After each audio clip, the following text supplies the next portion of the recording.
Meet Cade, 16 years old, still in high school, despite their lack of books, or students for that matter. Cade's always running. He understands that the world, at least the one in America, is no longer survival of the fittest. Adaptation is okay when you're comfortable, but education prepares you for the things that are unnoticeable. Cade knows that he can't cover everything up like he sees girls do with concealer. He can't conceal the money his mom steals from him that he's supposed to use for his textbooks. He can't conceal that because of his father, he's a part of the 41% born out of wedlock in the United States. He can't conceal the heavy book bag that he carries to school. He can't conceal the gunshot that sunk into Amar's skull. It leaves him with a heart as heavy as that book bag he carries to school. People often see Cade's mother and then look at Cade, wondering where all his hope in his eyes are coming from. Here you have a mother use the $16 trillion that the federal, state, and local governments use to get people out of poverty. She chooses to be a part of that 7% of unemployment. Here you have a mother who sits on the couch at home and does nothing but still gains $20 an hour for minimum wage and takes care of no one but herself. And because of her, Cade and Xavier are 5 times less likely to become successful. It's all based on numbers, not fate. There isn't a day where Cade skipped school. Even when Amar's casket went 6 feet under, he still showed up for school.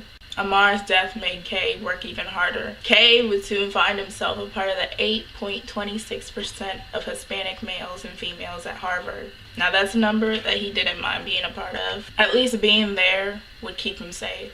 Like I said, Cade was always moving. Running was his favorite. Running from the bad dreams that his brother had left behind. Running away from the bill collectors that his mother refused to pay. And he was always running away from the sirens. The ones that always chased down the problems. No one ever told Cade to stop running, but he did.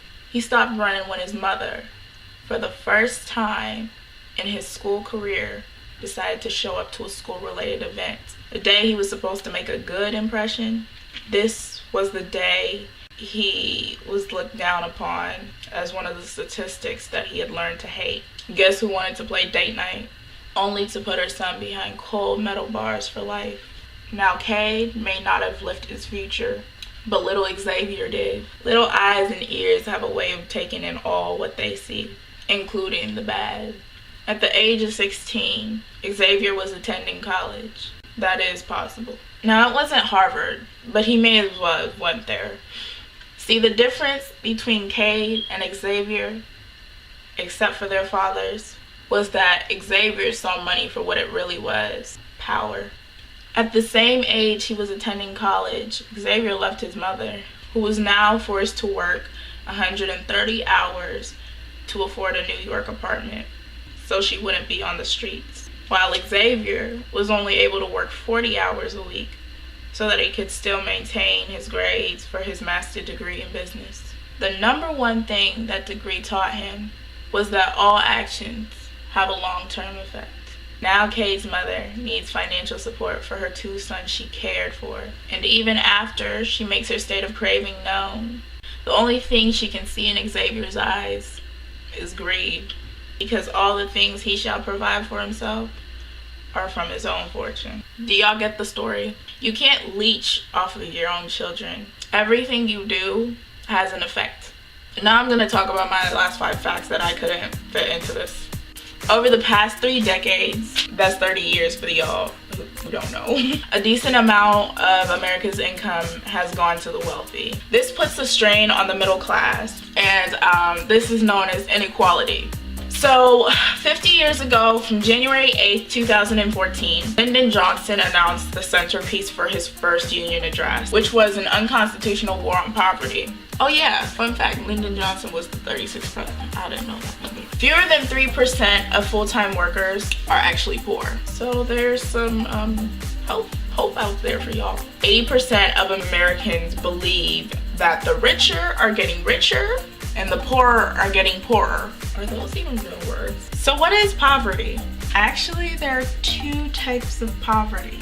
You have absolute poverty, which is where you have lack of basic needs, i.e. food, beverages, housing, apparel, transportation, medical care, recreation. And you also have education and communication and other goods and services. And then you have relative poverty.